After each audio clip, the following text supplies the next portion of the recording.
Hey YouTube, it is Denisio Matrenga as Pravase Beneo, create from flow. And today, exactly what I want to get into is essentially how you can use intention to best serve your ability, your walk through life, and using the law of attraction to get much out of it, as much as you can out of it. And so, just to begin, um, I'm going to start with the science first. So, if you understand the hermetic principles, the seven hermetic principles, um, you understand that the first one is mentalism, the principle of mentalism. All is mind. Um, to start off with that, you can see that if you look at the universe and the relations between galaxies over millions of years, mixing and merging and swirling until they finally collide, become a new galaxy over millions of years. When you see this progress over many, it is analogous to the neural connections in the brain. And so that path is already laid out. And what it's laid out with is the relations between the galaxies and between all these smaller facets of galaxies and all the larger facets of galaxies and so on, to kind of make a relation between them. What is connected by is essentially dark matter. And scientists know this, they've acknowledged this. And that space isn't just a vacuum that is a property of space, but it also contains, besides matter, the relationships between it, having dark matter and also dark energy. So with that, if you see that with people, they experience movies just as they experience a day-to-day thing. Everything that goes on in any show or movie that they watch, they experience for themselves as if they are that being. And so if within this realm of neural connections, there are people or things with cognitive function that live out and experience a reality and feel it as real, right? And have an observational basis, then if we are analogous to the universe within the mind, then how far-fetched is it to say that if we can experience from simply seeing something going on, we can experience that why can't the universe experience from us, right? And so that is the simple thing. It does experience from us. It does observe from our observation. And, if you think of consciousness as a drop of water, a drop in a stream, is it the same drop as every other drop in the stream? And then when you put the drop back, if you get any part of the drop back, are you going to get the whole drop? No. It's all going to become one. Like when you put a rock in a stream and it changes the pattern of the stream, it becomes one with the stream because the stream works around it, it works with it, right? It becomes one with the stream. And so as you take it out, it also changes the stream yet again. And so it all is holistic. And so if consciousness in one being is, a part of that observational notion, then all of them must be. And if all of them must be, then not one of them isn't out of that, even if, it seems to negate a lot of things. That does not matter. It's all a holistic system. And so when you think of how we are as beings, if you think as cause and effect relationships within the seven hermetic principles, a cause happens, and then you decide within that holistic system to take on the very physical effect that that thing would have, and you embody everything that that contains. Like if something goes on politically or anything, or if something goes on to prove itself wrong, but technically the system is right, just the things representing the system may be incorrect, or something along those lines, you use that to be able to justify it being wrong because maybe a notion that you may be against it. It is all a matter of conforming to your own ideology.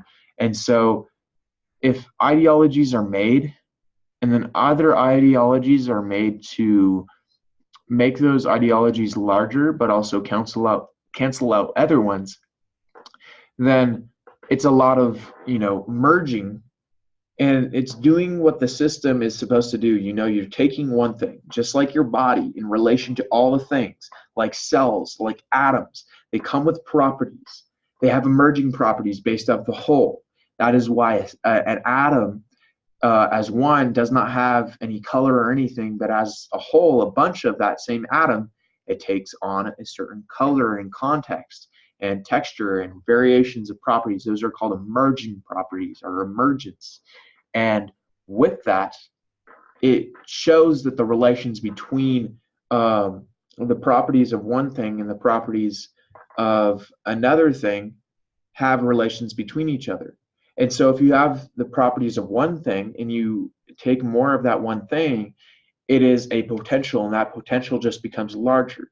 And so as that potential becomes larger, it becomes more of itself. And that is why it takes on these properties, more of itself.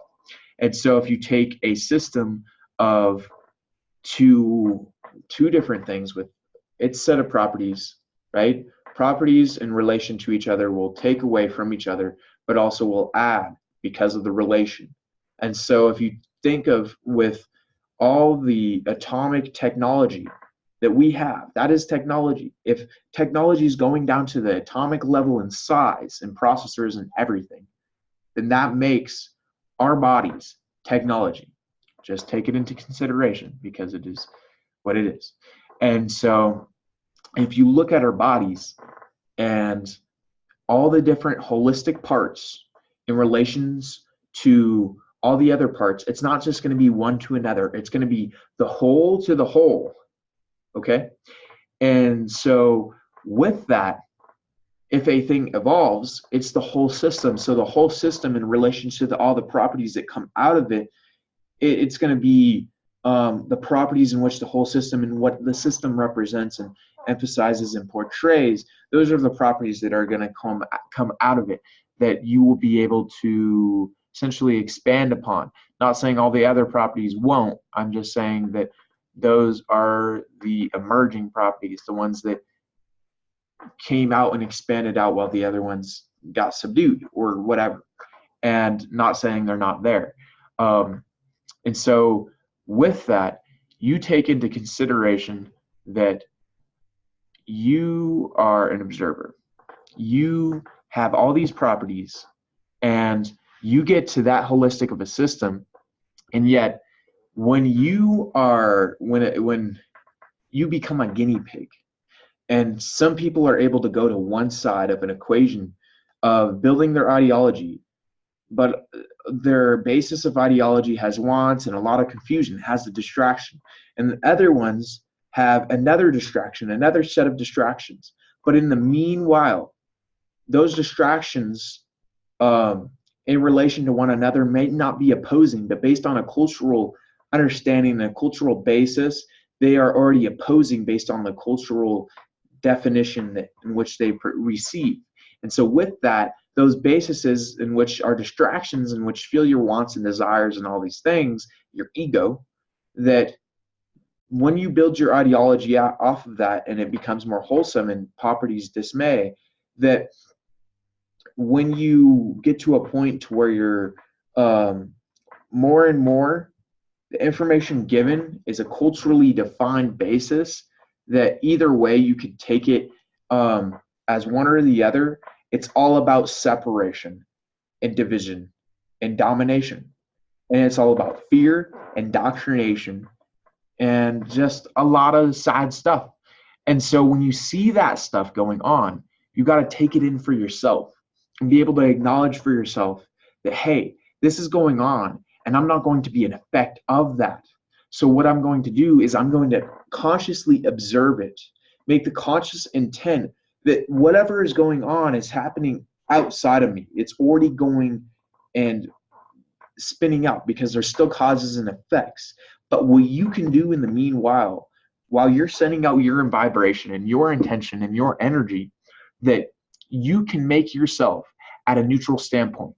Now, if love is up here and fear and hate are down here, and neutrality is right here, right? And you make hate that only breeds hate and love that only breeds love. If you make hate, essentially, you make it so that you're an effect of that by being neutral. Then you become a cause. You're no longer an effect, you're a causer. You're not an effector, you're a causer. So what that means is that you are the middle ground for the transmutation. If you're bringing it up here, that means that you're not actually bringing it up here. It means that it's swinging down here. And when it swings back, it's swinging back the other way. And so if it's swinging back the other way, you hold that within inside of you and you allow that to change you. As you allow that to change you and more things come around, you continually do that. You continually do that. Eventually, you're not only rising yourself up, but your relation between, around things and in things changes. So if the mind is all, if the all is mind and you have a mind, and the only thing that your mind really does is imbue your consciousness into your body for a will to act, for a response, for action, as well as for the world around you to not only process it, but also interact with it. That if you use consciousness for all those things, so does the all, because you're doing that with your mind. And if the mind does that, so does the all. And so consciousness is a layer already within, embedded within the all, within everything. And so you taking that stance that has a vibration that ripples out, you are able to make a stand and do what you do best, make your own inner peace and expand beyond all the events that surround, so that you are no longer trifled. You know, you're no longer stifled by the things that come at you, so that the tribulations that come at you, the more they come at you, the more you are able to deal with them, because they come at with you because you can deal with them, and because you do deal with them, and in the ways you do deal with them, the results expand.